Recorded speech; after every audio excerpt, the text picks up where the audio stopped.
Hello बच्चा लोग, कैसे हैं आप सभी। उम्मीद करता हूँ मस्त होंगे, स्वस्थ होंगे और अपने अपने एग्जाम की तैयारी में लगे होंगे। ठीक है, इस समय तो स्वस्थ होना ही सबसे बड़ी बात है। अपने आप को बचा लोगे तो भी एक तरह से कंपटीशन में कुछ आगे चले जाओगे, है ना। तो इस समय स्वस्थ रहो और मस्त रहो, सबसे मेन बात ये है। उसके बाद थोड़ा थोड़ा पढ़ते भी रहो, है ना। और वीडियोस को लाइक करते रहो, वो भी ज्यादा जरूरी है। तो देखो, अभी तक हमने जो बात की, हम ट्रायंगल कर रहे थे। ट्रायंगल में आज हम थर्ड पार्ट पर है। मैंने लास्ट में जो स्टार्ट करवा दिया था, कुछ बेसिक चीजें कंसेप्ट क्लियर करने के बाद हम एंगल बाइसेक्टर पर आ गए थे। वैसे मैंने सारी चीजें एक्सप्लेन कर दी थी कि परपेंडिकुलर क्या होता है, परपेंडिकुलर बाइसेक्टर क्या होता है, एंगल बाइसेक्टर क्या होता है, मीडियन क्या होती है, एल्टीट्यूड क्या होता है। इन सभी में डिफरेंसेस भी मैंने बता दिया था, है ना। और इन सब चीजों को मैंने हिंदी में भी बताया था कि एंगल बाइसेक्टर को हम कौन समद्विभाजक बोलते हैं, परपेंडिकुलर को हम लंबवत रेखा बोलते हैं, है ना। तो इस तरह से सभी को एक्सप्लेन किया हुआ था। तो दोनों लैंग्वेजेस में कोई दिक्कत नहीं आनी चाहिए मेरे हिसाब से। तो बाकी मैं साथ साथ दोनों ही लैंग्वेजेस में बोलता भी रहता हूँ। ठीक है, तो एक बार समझ में आने के बाद, देखने के बाद वो लगना भी नहीं चाहिए कुछ अलग। तो आज हम एंगल बाइसेक्टर पर बात कर चुके थे थोड़ी, तो उसी एंगल बाइसेक्टर को आगे कंटिन्यू करते हैं। तो पहले एंगल बाइसेक्टर को कंप्लीट कर लेते हैं। ठीक है, डिटेल में इसे पूरा समझ लेते हैं। अब एंगल बाइसेक्टर स्टार्ट हो गया है। तो लास्ट में जो मैंने एंगल बाइसेक्टर के लिए आपको बताया, एंगल बाइसेक्टर के लिए कौन समद्विभाजक के लिए जो मैंने बताया आपको, वो मैंने ये बताया कि अगर किसी ट्राइंगल एबीसी में, किसी ट्राइंगल एबीसी में, ये मैं एक ट्राइंगल बना देता हूं ए बी और सी में। इसमें अगर मैं किसी एंगल के लिए, क्योंकि देखो एंगल बाइसेक्टर है तो कोई एंगल ही तो बाइसेक्ट हो रहा होगा। तो किसी एंगल को अगर मैं बाइसेक्ट करता हूं, सपोज मैंने ये एक लाइन ड्रॉ की है जो कि अपोजिट लाइन बीसी को डी पार्ट पर, डी पॉइंट पर कट करती है, डी बिंदु पर काट रही है। और ये एंगल बाइसेक्टर है तो इन दोनों एंगल का इक्वल होना जरूरी है। सब ये दोनों एंगल इक्वल है। मैंने बताया अगर मैं सिंगल लाइन ड्रॉ कर रहा हूँ तो उसका अगर कहीं और भी सिंगल लाइन है तो इसका मतलब वो दोनों आपस में इक्वल है ना। तो दोनों ही, ये थीटा थीटा भी ऐसे समझ लो कि दोनों एंगल समान होंगे क्योंकि इक्वल है। तो यहाँ पर ये बात थी कि जो ये बीडी और डीसी, मतलब ये जो एंगल बाइसेक्टर है, ये जो कोण समद्विभाजक है, ये जो एंगल बाइसेक्टर है या कोण समद्विभाजक जो है, ये जो दूसरी जो अपोजिट या विपरीत भुजा को जो काट रहा होगा, जिस अनुपात में काट रहा होगा, देखो किस अनुपात में काट रहा है, बीडी अनुपात डीसी में काट रहा है ना। बीडी अनुपात डीसी में काट रहा है। तो ये मैंने बताया था, ये किसके इक्वल होगा, ए बी अनुपात एसी के बराबर होगा।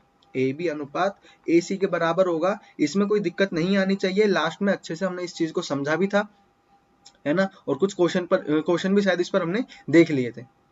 ठीक है, अब इसी में हम थोड़ी और आगे अगर बात करते हैं, थोड़ी और आगे इसको लेकर जाते हैं, ठीक है, डिस्कशन को। ठीक है, तो एक बार हम थोड़ा इसको साइड में कर देते हैं।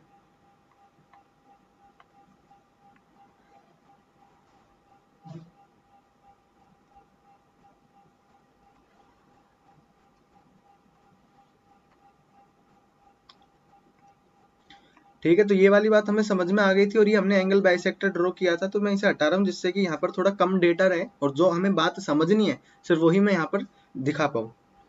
तो हमने एंगल ए के लिए एंगल बाइसेक्टर ड्रॉ किया और हम एंगल बी के लिए भी अगर बाइसेक्टर ड्रॉ करते हैं, एंगल बी के लिए भी हमने बाइसेक्टर ड्रॉ किया। एक मिनट,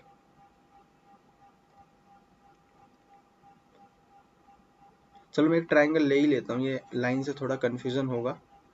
एक मिनट का टाइम लगेगा।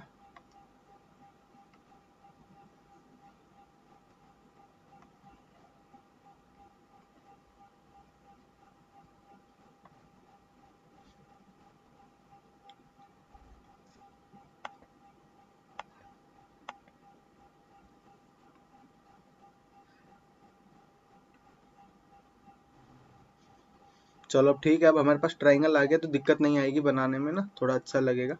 तो देखो ये एक ए बी सी मेरे पास ट्राइंगल है, सेम वही कंसेप्ट मैं लेकर चल रहा हूँ। एंगल ए के लिए मैंने एंगल बाइसेक्टर ड्रॉ किया। ठीक है, एंगल ए के लिए मैंने एंगल बाइसेक्टर ड्रॉ किया।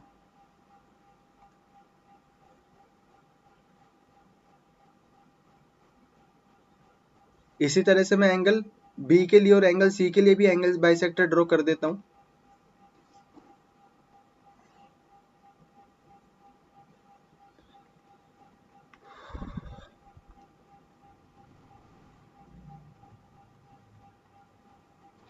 ठीक है, मैंने ये तीनों के लिए एंगल बाइसेक्टर ड्रॉ किया।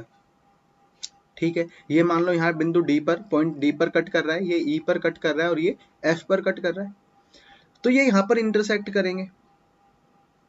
ठीक है, तो एंगल बाइसेक्टर एक बिंदु पर, एक कॉमन पॉइंट पर इंटरसेक्ट करते हैं किसी ट्रायंगल में, अगर हम बना रहे हैं तो। ठीक है, तो सबसे पहला क्वेश्चन ही यहाँ पर हमारे पास ये बनता है कि किसी ट्रायंगल में ये तीनों ही एक पॉइंट से क्यों पास हो रहे हैं, कैसे ये पास हो रहे हैं। ठीक है, तो इस बात को भी हम समझेंगे, और उससे पहले एक और बात हम यहाँ पर देख लेते हैं कि इस ट्रायंगल में इस पॉइंट को सेंटर मानकर हम क्या कर सकते हैं, इस पॉइंट को सेंटर मानकर हम क्या कर सकते हैं, हम एक सर्किल ड्रॉ कर सकते हैं। देखो मैंने वो लाइन हटा दी है बाइसेक्टर, क्योंकि वो हमें सर्किल बनाने में थोड़ी दिक्कत करता, तो उसे मैं बाद में लगाऊंगा। हम इस सेंटर को मानकर सर्किल ड्रॉ कर सकते हैं, जो कि तीनों ही साइड को, इस ट्रायंगल की तीनों ही साइड को क्या करेगा, टच करेगा। सर्किल भी अच्छा बनाए, देखो ये यहाँ पर टच करने लग रहा है, ये यहाँ पर टच कर रहा है और ये यहाँ पर टच कर रहा है। अब देखो सर्किल में क्या होता है ना, कि सर्किल के अगर किसी पॉइंट से टेंजेंट पास हो रही है, सर्किल के किसी पॉइंट से टेंजेंट पास हो रही है, जैसे मान लो मैंने इस पॉइंट से एक टेंजेंट पास की, ठीक है, टेंजेंट है ये, इस टेंजेंट को, ये जो टचिंग पॉइंट है, ये इंटरसेक्टिंग जो पॉइंट है, जो ये प्रतिच्छेदी बिंदु है, जो सर्किल पे टच हो रहा होगा, क्योंकि जो टेंजेंट है, स्पर्श रेखा है, वो एक ही बिंदु पर टच कर रही होती है। उस बिंदु को अगर मैं सेंटर से ज्वाइन करता हूं, तो ये जो एंगल बनता है वो 90 डिग्री का बनता है। ये प्रॉपर्टीज हम सर्किल जब करेंगे तो भी हम इन्हें अच्छे से समझेंगे, लेकिन अभी इनका यूज हो रहा है तो मैं साथ साथ आपको बताता चल रहा हूं कि यहाँ पर ये हम प्रॉपर्टी लगा सकते हैं। तो देखो यहाँ पर टेंजेंट का रोल प्ले कर रहा होगा, तो जब मैं इसको ज्वाइन करूंगा तो ये यहाँ पर 90 डिग्री का एंगल बना रहा होगा। इसी तरह से यहाँ एक और मेरे पास टेंजेंट है, एक स्पर्श रेखा है, तो ये भी 90 डिग्री का एंगल बनने लग रहा होगा, और यहाँ पर भी ये जो एंगल बन रहा होगा वो 90 डिग्री का बन रहा होगा ट्राइंगल की इस साइड के साथ। इसका मतलब हम ये कह सकते हैं, जो ये इंटरसेक्टिंग पॉइंट था, और ये कौन सा इंटरसेक्टिंग पॉइंट था, जो एंगल बाइसेक्टर आपस में इंटरसेक्ट कर रही थी जिस बिंदु पर, वो क्या होगा, इक्वी परपेंडिकुलर डिस्टेंस पर होगा। मतलब ये तीनों ही डिस्टेंस इक्वल होंगे। ठीक है, ये तीनों इक्वल डिस्टेंस इक्वल कैसे हैं, ये सर्किल बना कैसे, उसकी हम बात कर रहे हैं अभी, लेकिन यहाँ पर हम इतना तो ये कह सकते हैं कि तीनों डिस्टेंस इक्वल है, साथ साथ परपेंडिकुलर भी है। तो इसलिए यहाँ पे एंगल बाइसेक्टर के लिए इस पॉइंट को हम बोलते क्या, इन सेंटर बोलते हैं। क्यों बोलते हैं वो भी हम बताएंगे कैसे, कि यहाँ पर देखो सर्किल के इस ट्राइंगल के अंदर सर्किल बनने लग रहा है, तो इस सर्किल को तो हम बोलते हैं इन सर्किल। ठीक है, जब भी इन सर्किल बोला जाए तो आपको समझ में आ जाना चाहिए कि ऐसा सर्किल बन रहा होगा जो कि एंगल बाइसेक्टर के इंटरसेक्टिंग पॉइंट से सर्किल बन रहा होगा, और ट्राइंगल के अंदर होगा जो कि ट्राइंगल की साइड को टच कर रहा होगा, है ना। तो इन सर्किल एक ही सर्किल होता है जो कि किसी ट्राइंगल के अंदर बन रहा होगा, और जिसका सेंटर होगा उसे हम इन सेंटर बोलेंगे, क्योंकि इन सर्किल का सेंटर है तो इन सेंटर ही होगा। और इसकी जो रेडियस होगी, ये स्मॉल आर से इसे रिप्रेजेंट करते हैं, तो ये क्या होगी, इन रेडियस होगी, इन सर्किल की रेडियस इन रेडियस। तो नाम में दिक्कत नहीं आनी चाहिए। सर्किल को क्या बोला, इन सर्किल बोला, अंतः केंद्र, अंतः वृत्त बोलते हैं हिंदी में। अगर हम इसकी बात करें तो इसे अंतः वृत्त बोलते हैं, अंतः वृत्त बोलते हैं हम इसे। ठीक है, इन सेंटर को क्या बोलते हैं, अंतः केंद्र बोलते हैं, अंतः केंद्र। और इन रेडियस को क्या बोलते हैं, अंतः त्रिज्या बोलते हैं। ठीक है, तो नाम से क्लियर है चीजें, अंदर की तरफ बात कर रहे हैं तो इन सर्किल में ही ऐसी चीजें होती हैं जो कि एंगल बाइसेक्टर का कहीं ना कहीं यहाँ पर रोल प्ले होगा। तो परपेंडिकुलर की बात कर ली। अब मैं आपको ये कह रहा था कि जब हम इस पॉइंट से, मैं इनको हटा देता हूं, अब इस पॉइंट से देखो, यहाँ पर एक कंफ्यूजन और हो सकता है, उसकी भी बात कर ही लेते हैं, कि जब मैं यहाँ पर एंगल बाइसेक्टर ड्रॉ कर रहा हूं, ये मैंने एंगल बाइसेक्टर ड्रॉ किया, ठीक है, तो अभी तो यहाँ पर हमारे सामने सिचुएशन ये इस तरह की है, इस तरह की सिचुएशन है कि ये वाली जो साइड है, ये वाली जो साइड है, ये किसका रोल प्ले कर रही है, उस एंगल बाइसेक्टर की रिमेनिंग साइड का। लेकिन सच में ऐसा नहीं होगा।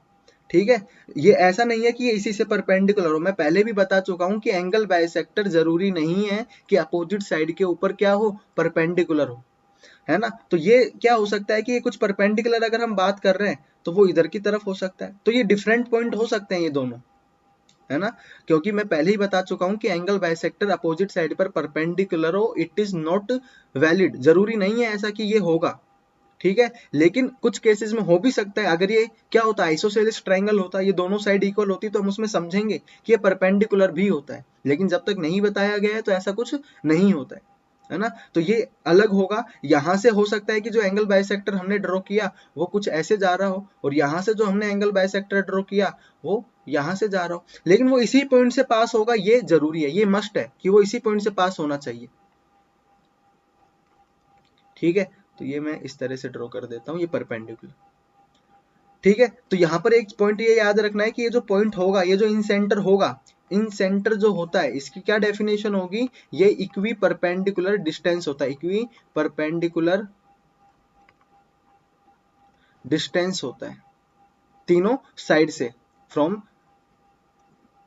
दी साइड्स ऑफ दी ट्राइंगल। मतलब ट्राइंगल से देखा जाए तो देखो परपेंडिकुलर डिस्टेंस भी है और इक्वल भी है, तो इक्वल परपेंडिकुलर डिस्टेंस हम इसको बोल देते हैं, ऐसा होता है। इसीलिए यहाँ पर सर्किल भी ड्रॉ कर सकते हैं। अच्छा, ये डिस्टेंस इक्वल क्यों होता है उसकी भी हम बात कर लेते हैं कि ये सर्किल ही क्यों ड्रॉ किया। उससे पहले जो हम बात कर रहे थे, कई बार स्टार्ट कर चुके हैं लेकिन बीच बीच में छोड़ देते हैं, कि सर यहाँ पर दो साइड तो है, तो इनको तो मैं हटाता हूँ पहले, कि जब हमने दो साइड की बात की तो दो साइड तो किसी ना किसी पॉइंट पर इंटरसेक्ट करेगी। मान लिया कि जैसे मैं ये सेकंड लाइन लेकर आया, ठीक है, तो ये तो कहीं ना कहीं आपस में इंटरसेक्ट करेंगी, उस बात में कोई दिक्कत नहीं है। वो यहाँ पर करे, थोड़ा ऊपर करे, थोड़ा नीचे करे, दो लाइन है, पैरेलल नहीं है, तो कहीं ना कहीं तो वो इंटरसेक्ट करेंगी, ये यहाँ पर इंटरसेक्ट कर जाती है। लेकिन ऐसा क्यों जरूरी है कि ये थर्ड साइड भी इसी से पास होने लग रही है, वो ऐसे क्यों नहीं जाती है, ये वाला पॉइंट भी आना चाहिए दिमाग में, वो यहाँ से ही क्यों पास हो रही है। तो उसकी हम बात कर लेते हैं, हम सिर्फ दो साइड ही लेकर चलते हैं, ठीक है, हम सिर्फ दो साइड लेकर चलते हैं, लेकिन सर्किल यहाँ पर ड्रॉ कर लेते हैं, सर्किल अभी है, ठीक है, फिर सर्किल का भी क्लियर हो जाएगा। इसी से सर्किल ऐसा बना सकते हैं, जरूरी है, ये प्रॉपर्टी है कि हम इन सर्किल ड्रॉ कर सकते हैं किसी भी एंगल बाइसेक्टर के लिए। एंगल बाइसेक्टर जिस पॉइंट पर कट कर रही है उसको सेंटर मानकर हम एक सर्किल ड्रॉ कर सकते हैं। तो ये सर्किल है, जैसा भी लग रहा है, ये लो, चलो ठीक है, यहां तक की बात समझ में आई। अब देखो मैंने बोला कि सर्किल के लिए ये टेंजेंट का काम कर रहा होगा, थोड़ा सा इधर की तरफ ये सर्किल अगर शिफ्ट हो जाए,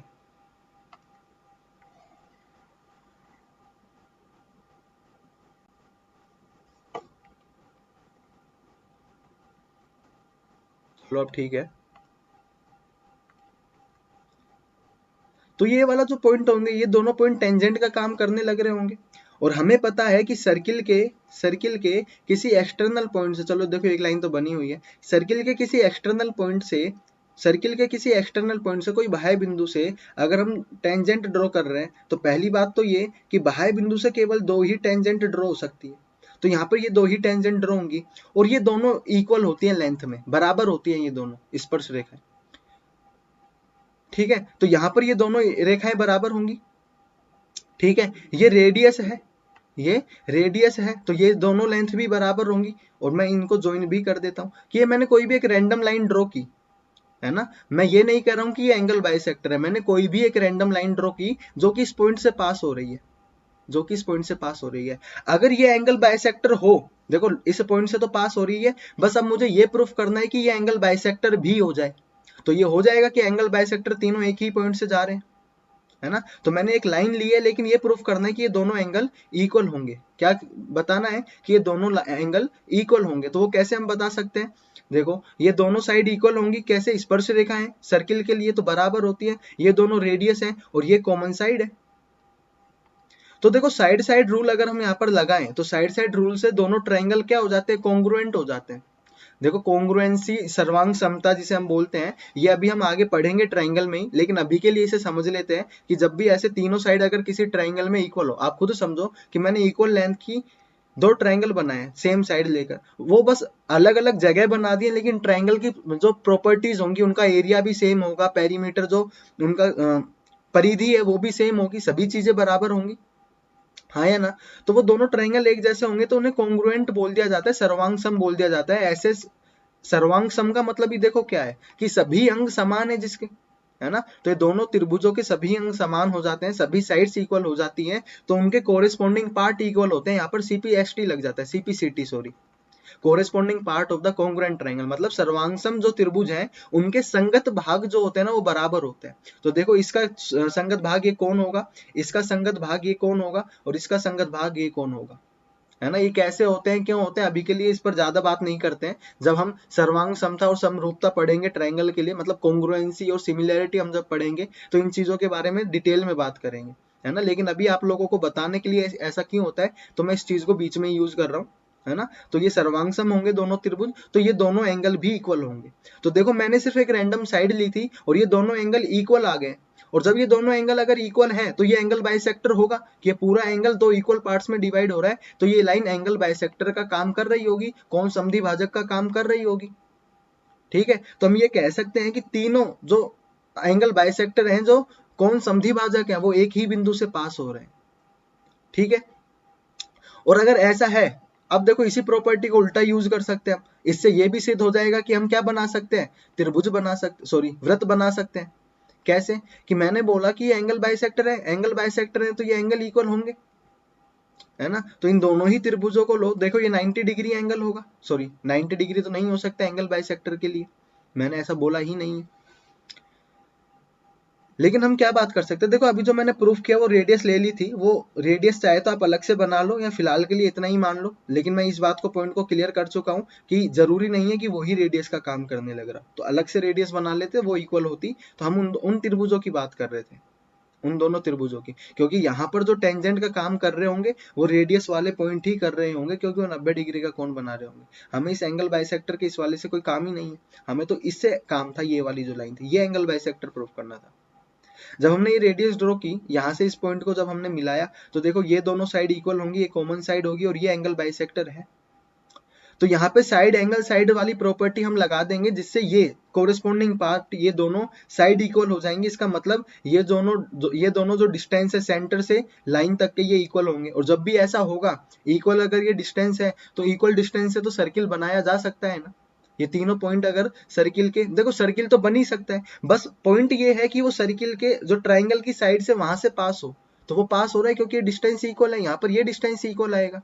तो ये सर्किल इसी पॉइंट से पास होगा, इन तीनों पॉइंट से पास होगा। तो हम ये कह सकते हैं कि किसी ट्राइंगल में हम जिस पॉइंट से एंगल बाइसेक्टर पास हो रहे हैं, उस पॉइंट से एक ऐसा सर्किल ड्रॉ कर सकते हैं जो तीनों साइड्स को टच करेगा, ठीक है। तो इसलिए हमने इन सेंटर को क्या भी बोल दिया, इक्वी परपेंडिकुलर डिस्टेंस बोल दिया फ्रॉम द साइड। मुझे लगता है कि अब ये वाली बात क्लियर हो गई होगी कि हम किसी ट्राइंगल के अंदर ऐसा सर्किल भी ड्रॉ कर सकते हैं जिसे हम इन सर्किल बोलते हैं, जिसके सेंटर को इन सेंटर बोलते हैं और जिसकी रेडियस को इन रेडियस बोलते हैं, ठीक है। और इसे हम आई से रिप्रेजेंट करते हैं, इस इंटरसेक्टिंग पॉइंट को। इसका मतलब क्या होता है, इन सेंटर होता है।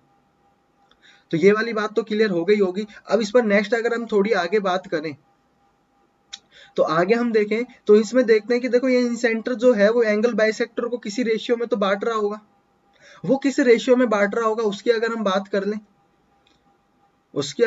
कर लें, तो इसी स्लाइड को मैं कॉपी कर लेता हूं, क्योंकि बार बार ट्रायंगल नहीं बनाना पड़ेगा, और इसको हम रब कर देते हैं।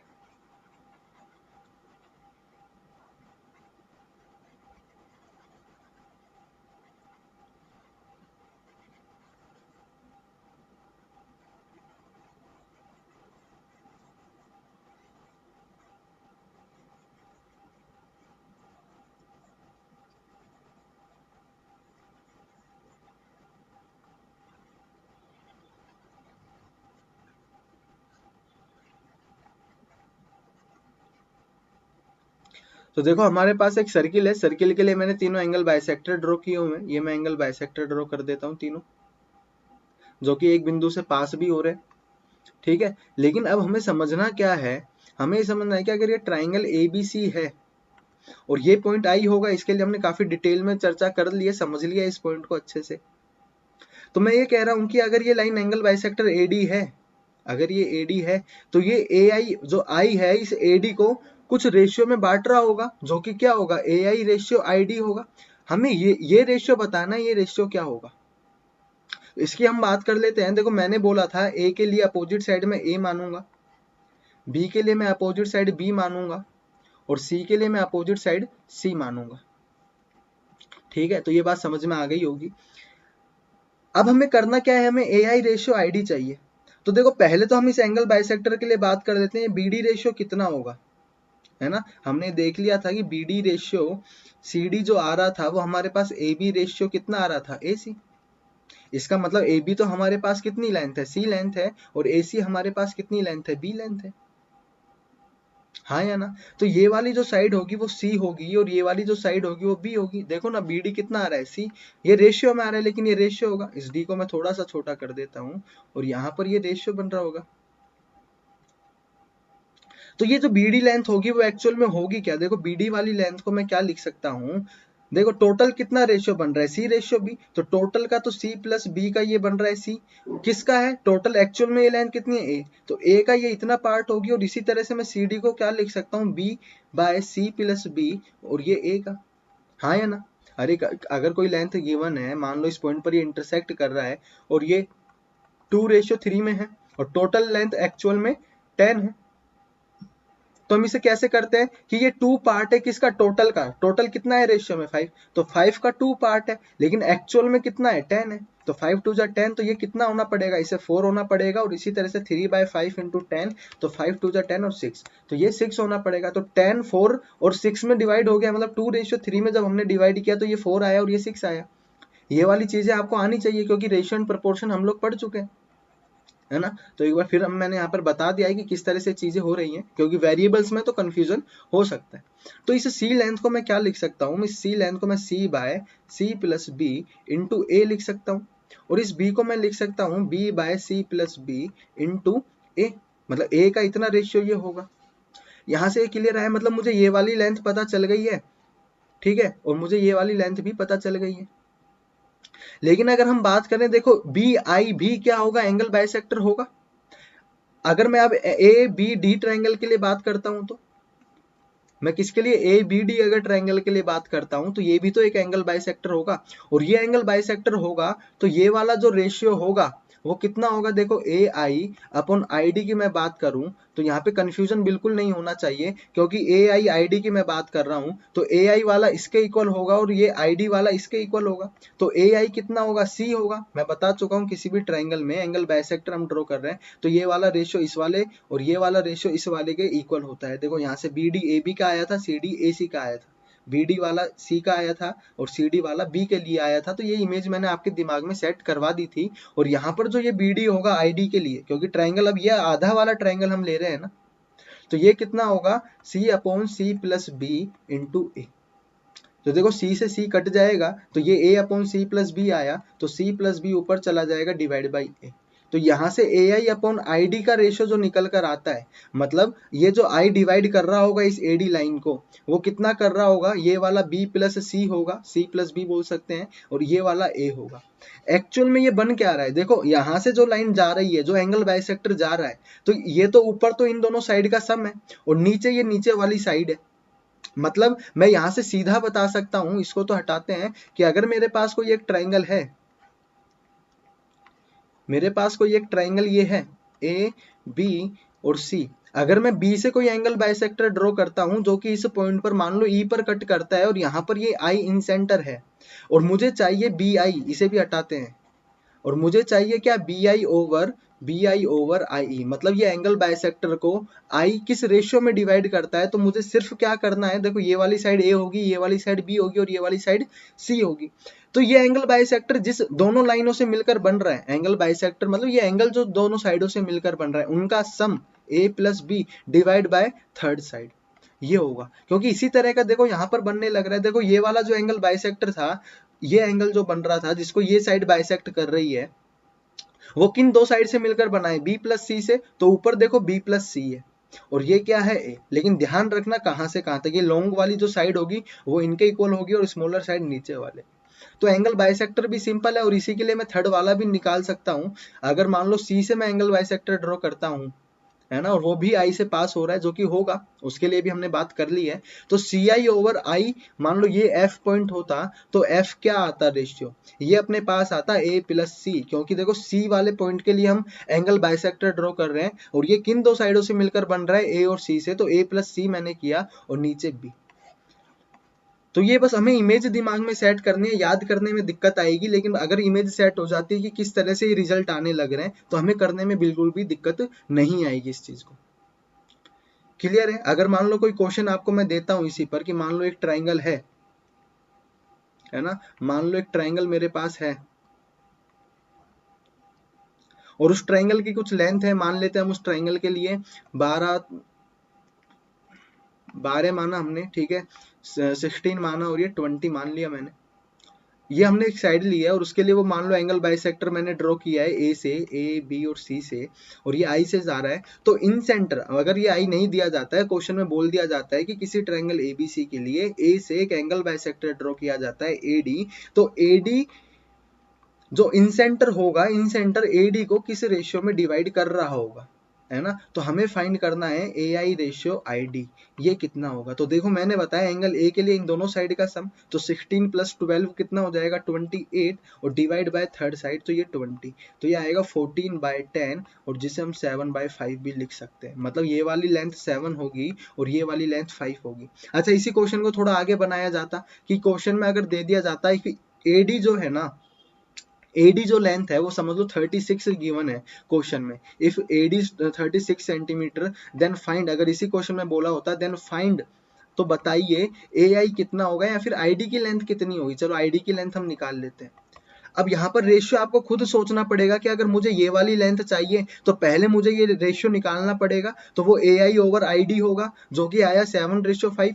अब यहाँ पे 7:5 देखो, टोटल रेशियो कितना है 12 है, और 12 कितना दिया हुआ है 36 गिवन है, मतलब 12 यूनिट की वैल्यू हमें 36 गिवन है, तो 1 यूनिट की वैल्यू कितना होगी 3 होगी, तो 5 कितना हो जाएगा 15 हो जाएगा। ये वाली लेंथ 15 होगी अगर एडी टोटल कितनी है 36 है। तो देखो क्वेश्चन इस तरह से घुमा फिरा कर भी बन सकते हैं, लेकिन अगर कंसेप्ट क्लियर होगा तो हमें बिल्कुल भी दिक्कत नहीं आएगी। ठीक है, अब यहाँ पर देखो रेशियो एंड प्रोपोर्शन का यूज हो गया, तो ऐसा नहीं है कि हम कोई टॉपिक भी छोड़ सकते हैं, सारी चीजें हमें आनी चाहिए, है ना। और अगर हम इन्हें कंसेप्ट को समझेंगे, देखो कितनी चीजें याद कर सकते हैं, अगर समझेंगे तो हम उन्हें कहीं पर भी अप्लाई कर सकते हैं। तो यहाँ पर भी हमने इस क्वेश्चन को इजीली कर लिया, कोई दिक्कत नहीं आई अगर हमें क्या पता है कि ये रेशियो कैसे निकलना है। तो एंगल बाइसेक्टर के लिए, एंगल बाइसेक्टर के लिए इन सेंटर किस रेशियो में डिवाइड कर रहा होगा, वो रेशियो आपको पता होना चाहिए ए आई ओवर आई डी। सभी के लिए आप इस तरह से निकाल सकते हो A plus C, sorry B plus C divide by A, क्योंकि ये वाली लेंथ ए है, ये वाली लेंथ बी है और ये वाली लेंथ सी। तो ये फॉर्मूला आपको याद रखना है इस तरह से, और ये कैसे बन रहा है याद भी नहीं रखना है, बस ये याद रखना है कि ये फॉर्मूला बनता कैसे है। मैंने अभी तक जितने भी फॉर्मूला आप लोगों को बताए हैं सभी के लिए मैंने आपको कुछ ट्रिक जैसा हम इसे समझ सकते हैं, ट्रिक तो नहीं है, कुछ ऐसा हम समझ सकते हैं कि जिससे हमें इजीली याद रह सके ये चीजें, है ना। क्योंकि वैसे याद करने में दिक्कत आएगी और जियोमेट्री में बहुत सारे रिजल्ट ऐसे बन जाएंगे। अगर इनके साथ साथ प्रैक्टिस करोगे क्वेश्चंस की तो ये रिजल्ट अपने आप आपको याद होते चले जाएंगे, है ना।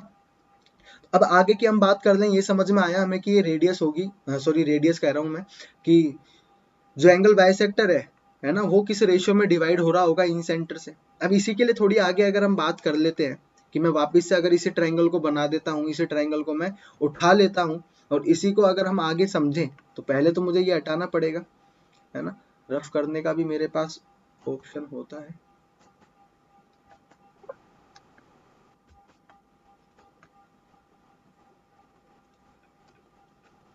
चलो इसमें देखते हैं कुछ मिलता है रफ करने के लिए।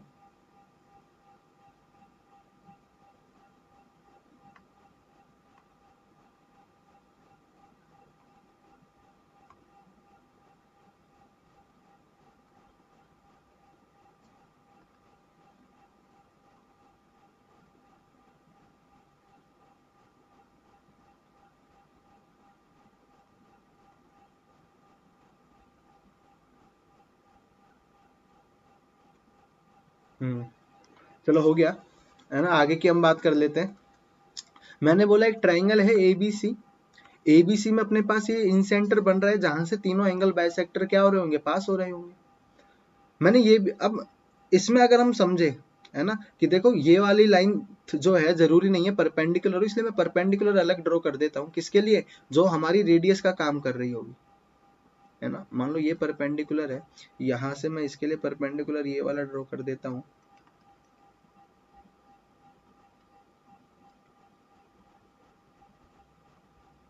है ना। ये हमारा रेडियस का काम कर रहे होंगे। ठीक है, मैं बार बार इस चीज को क्लियर करते हुए चल रहा हूँ कि ये जो है जरूरी नहीं है एंगल बाइसेक्टर परपेंडिकुलर हो, अगर होगा तो ये दोनों साइडें आपस में कोई इंसिडेंस होंगी, आपस एक दूसरे के ऊपर लाई कर रही होंगी, लेकिन फिलहाल ऐसा नहीं है, हर केस में ऐसा पॉसिबल नहीं है, इसलिए मैं अलग ही लेकर चल रहा हूँ। तो देखो यहाँ पर ये जो टोटल ट्राइंगल होगा एबीसी का, एबीसी जो ट्राइंगल है इसका जो एरिया होगा, ABC area of triangle ABC की अगर मैं बात करूं तो ये एरिया क्या 3 इक्वल पार्ट्स में नहीं बट रहा है, इक्वल भी मैं कह रहा हूं, है ना। हम ऐसा बोल सकते हैं, एक तो ये वाला होगा जिसमें ये वाला ए आई सी बन रहा है, तो हम बोल सकते हैं area of triangle A I C plus area of triangle A I B और plus area of triangle B I C. मैं इसमें इसे ब्रेक कर सकता हूं, मैं इसमें ब्रेक कर सकता हूं इन चीजों को। अब मैंने इसे जब ब्रेक किया तो देखो area of A I C मैं क्या लिख सकता हूँ, ए आई सी के लिए एरिया क्या होता है, half into base into height होता है, किसी भी ट्राइंगल का एरिया यही होता है। तो यहाँ अगर मैं इस वाले एरिया की बात करूंगा तो देखो बेस यहाँ पर ए सी हो जाएगा, तो हाफ इंटू बेस मतलब ए सी, तो मैं इनको ए, इसे बी और इसे मैं सी बोल सकता हूँ, हाँ या ना। तो यहाँ पे ए बी सी अगर ये लेंथ है तो यहाँ पे बेस का काम कौन कर रहा होगा, बी, और हाइट का काम यहाँ पर रेडियस ही कर रही होगी। इन सेंटर के लिए मैंने बोला ना कि यहाँ पर ये रेडियस का काम कर रही होंगी, इसी की तो हम बात कर रहे हैं इतनी देर से, इसलिए तो यहाँ पर रिजल्ट बनने लग रहे हैं। तो मैं सर्किल नहीं बना रहा हूँ क्योंकि बन नहीं पा रहा है ना। प्लस में यहाँ पर जो ए आई बी होगा, ए आई बी, इसके लिए बेस का काम सी कर रहा होगा हाफ इंटू सी, और हाइट का काम अगेन रेडियस कर रही है। प्लस में जो बी आई सी वाला ये थर्ड एरिया है, इसमें भी हाफ इंटू बेस का काम ए कर रहा होगा और रेडियस आर होगी, हाँ या ना। तो यहाँ पे ये एरिया ऑफ ट्राइंगल एबीसी ही निकल रहा है, बस ब्रेक करके हम उस चीजों को निकालने लग रहे हैं। तो देखो यहाँ पे आर कॉमन आ सकता है, यहाँ पे आर कॉमन आ सकता है, तो मैंने आर कॉमन निकाल लिया, है ना। तो आर जब मैंने कॉमन निकाला यहाँ से तो ये क्या निकल के आया, half into B plus half into C plus half into A. और इसे अगर थोड़ा ध्यान से मैं अरेंज करने की कोशिश करूं तो देखो a plus B plus C divide by 2 है कि नहीं है, दो का अगर हम एलसीएम ले ले तो। अच्छा a plus B plus C divide by 2 है क्या, देखो यहाँ पर ये होगा सेमी पैरामीटर, है ना, अर्ध परिमाप, अर्ध परिमाप जिसे हम सेमी पैरामीटर भी बोलते हैं। और इस बात को आप अब अच्छे से समझ लेना, सेमी पैरामीटर जो कि हीरोन्स फॉर्मूला में भी यूज होता है, कैसे कि अगर ट्राइंगल की साइड ए बी सी है तो जो पेरीमीटर होगा, सिर्फ पेरीमीटर की बात करें वो तो कितना होगा, ए प्लस बी प्लस सी, लेकिन हम सेमी की बात कर रहे हैं तो उसे 2 से डिवाइड कर देते हैं, इसे हम बोलते हैं एस से रिप्रेजेंट करते हैं, मतलब सेमी पैरामीटर। ये टोटल सेमी पैरामीटर एस होगा जो कि तीनों साइड का सम डिवाइड बाय 2 होता है। यहाँ से एरिया भी निकाला जाता है ना, वो भी मैं बता देता हूँ अब जब यहाँ तक आए हैं तो, है ना, लेकिन यहाँ इसका कोई रोल है नहीं। तो एस इंटू एस माइनस ए, एस माइनस बी और एस माइनस सी, ये भी एरिया निकालने का तरीका होता है ट्राइंगल का, जिसकी साइड ए बी सी है। तो पहले सेमी पेरीमीटर निकालो, फिर under root S into S minus A into S minus B into S minus C कर दो, तो वो एरिया आ जाएगा। ऐसा कब करते हैं, जब हमें हाइट नहीं गिवन होती है, सिर्फ तीनों साइड ही ट्राइंगल की गिवन हो, तो इस फॉर्मूला से भी हम एरिया निकाल सकते हैं। तो यहाँ पे देखो a plus B plus C by 2 को मैं s मतलब सेमी पैरामीटर लिख सकता हूँ। तो ये देखो, ये तो था area of triangle A B C, equal आया r इंटू सेमी पैरामीटर, तो r इंटू एस मैंने लिखा, और ये एरिया को मैं इस बड़े ट्राइंगल से ऐसे रिप्रेजेंट कर देता हूँ, है ना। दिमाग में इमेज भी इसी तरह से सेट करना। तो देखो मैं उस रेडियस की लेंथ निकाल सकता हूँ, ये एक तो ये रिलेशन बना, अगर मुझे एरिया चाहिए तो क्या होगा, रेडियस को सेमी पैरामीटर से मल्टीप्लाई कर दो। अगर रेडियस मुझे चाहिए, सेमी पैरामीटर गिवन है, तो इससे ये ऐसे भी चेंज हम कर सकते हैं, area divide by semi perimeter. तो ये बहुत जगह यूज होने वाला है, ये बहुत यूजफुल रिजल्ट है, इस पर बहुत नंबर ऑफ क्वेश्चंस बनते हैं। ठीक है, नंबर ऑफ क्वेश्चन, ये जो हम पूरा चैप्टर पढ़ रहे हैं इन सेंटर, मतलब इन सेंटर की मैं बात कर रहा हूँ, एंगल बाइसेक्टर, तो ये बहुत ही यूजफुल यहाँ से रिजल्ट निकलते हैं, और ये बहुत ही ज्यादा यूज होने वाला कंसेप्ट है। इस पर मैं एक क्वेश्चन करा देता हूँ। सपोज मेरे पास एक ट्राइंगल है, एक ट्राइंगल मेरे पास है जिसकी लेंथ वो 13, 14 और 15 मेरे पास गिवन है, मतलब ए बी सी मैंने आपको गिवन दिया है ना। तो ट्राइंगल हमने बना दिया है यहाँ पर, ए बी सी, तो मैं ए को 13 बोल देता हूँ, बी को 14 बोल देता हूँ और सी को 15 बोल देता हूँ। मैं कहता हूँ कि इसके लिए आप इन रेडियस फाइंड करो। देखो स्मॉल आर का मतलब इन रेडियस ही होगा, इन रेडियस। और ऐसा नहीं है कि सर हम तो हमेशा से स्मॉल आर रिप्रेजेंट कर रहे हैं, देखो कैपिटल आर भी आएगा, है ना, कैपिटल भी आर भी आएगा जिसे हम सर्कम रेडियस बोलते हैं। अभी उस चीज को भी हम पढ़ेंगे आगे क्या होता है ना। लेकिन फिलहाल अभी तक हमने इन रेडियस पढ़ा है, इसे स्मॉल आर से रिप्रेजेंट करते हैं। दोनों में कंफ्यूजन ना हो जाए इसलिए मैं अभी से क्लियर करता चल रहा हूँ, स्मॉल आर मतलब इन रेडियस होगा। तो हमें इन रेडियस फाइंड करनी है, सर्किल की साइड हमें गिवन है। हमें पता है कि इन रेडियस निकालने के लिए फॉर्मूला होता है एरिया डिवाइड बाई एस।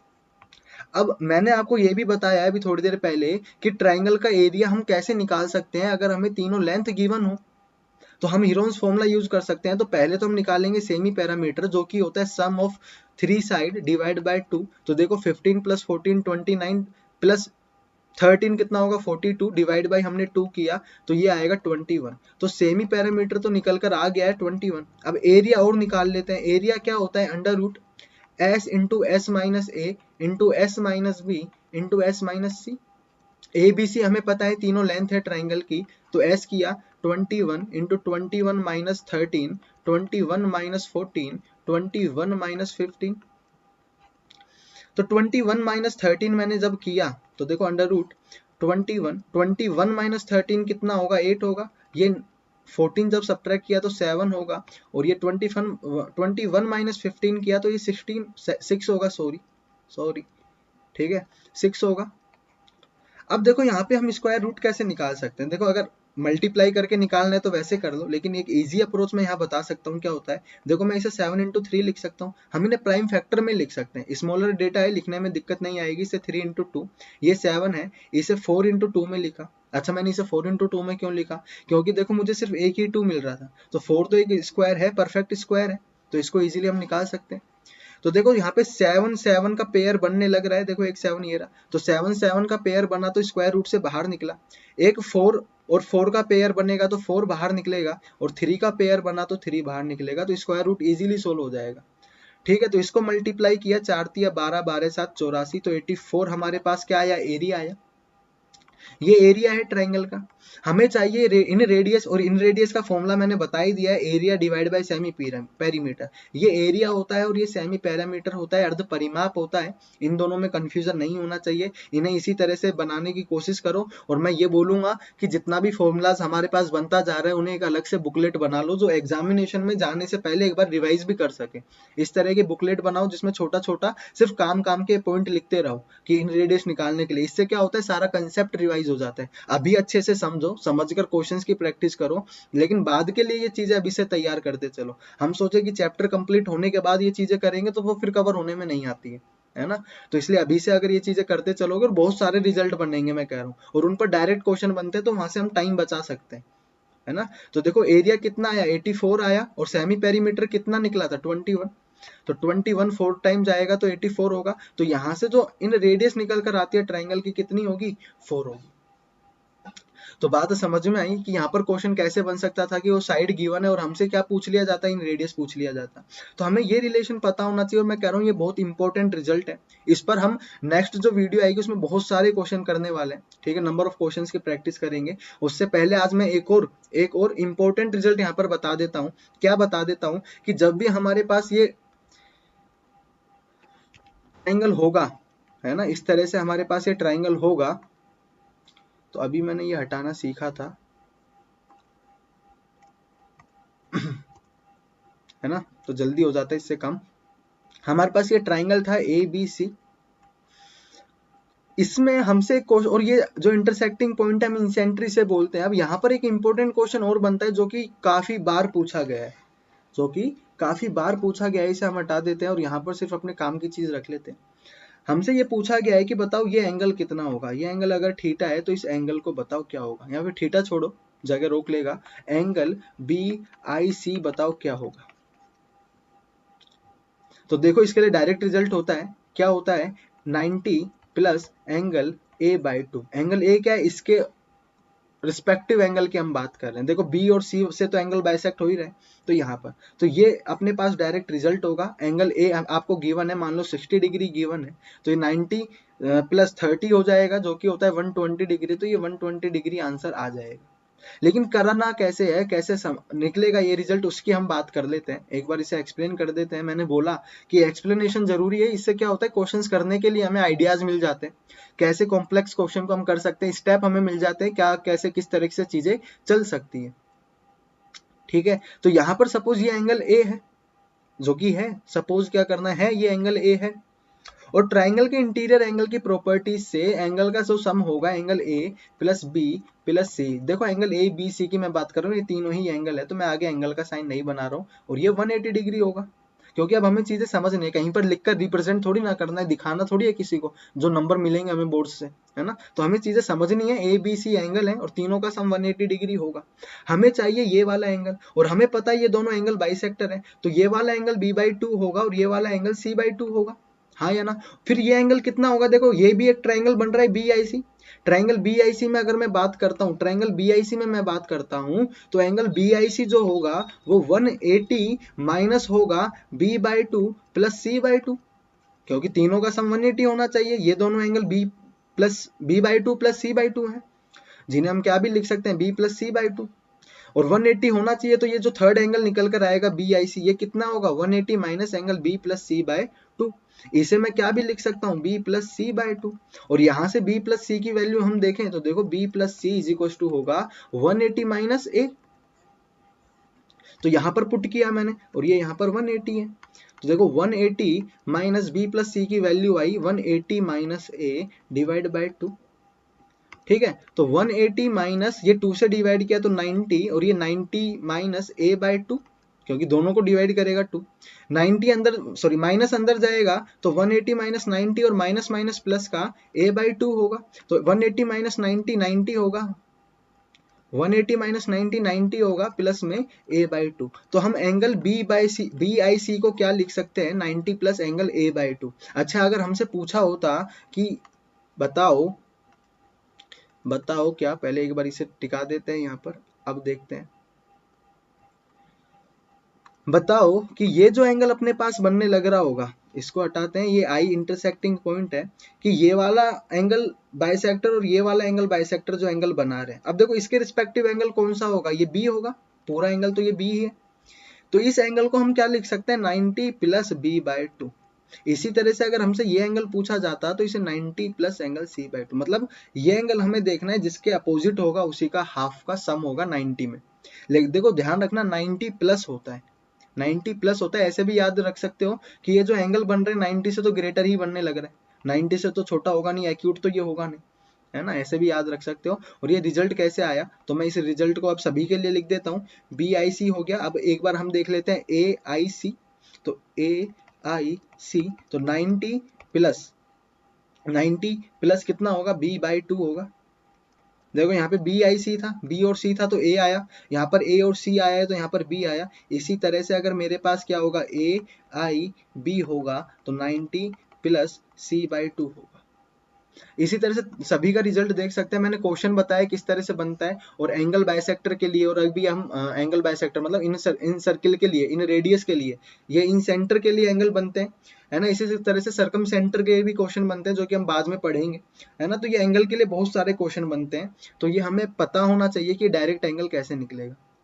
ठीक है, समझ में आ गया होगा, मुझे लगता है कि यहाँ तक कोई दिक्कत नहीं होनी चाहिए। नेक्स्ट में पक्का हम इन चीज़ों पर काफ़ी सारे क्वेश्चंस करने वाले हैं। मैंने आज के लिए भी बोला था कि क्वेश्चंस करेंगे, लेकिन लास्ट में मैंने क्या एंगल बाइसेक्टर स्टार्ट कर दिया था, तो वो कंसेप्ट थोड़ा सा कंटिन्यू रहे, फिर हम एंगल बाइसेक्टर पर थोड़े अच्छे क्वेश्चन कर सकते हैं, नंबर ऑफ क्वेश्चन हमारे पास बन पाएंगे।